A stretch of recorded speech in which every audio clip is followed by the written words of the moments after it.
In today's video, I'll show you how to disable camera in laptop. Let's get started. First, right-click on the Windows Start menu and select Device Manager. Once it opens, look for the option called Cameras and click on the arrow next to it to expand the list. Now, you'll see your laptop's camera listed here. Right-click on your camera device, then select Disable Device. A confirmation message will appear. Click Yes to confirm.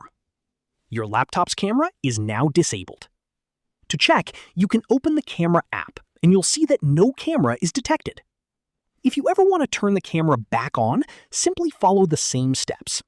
Right-click on your camera again, and this time select Enable Device. And that's it.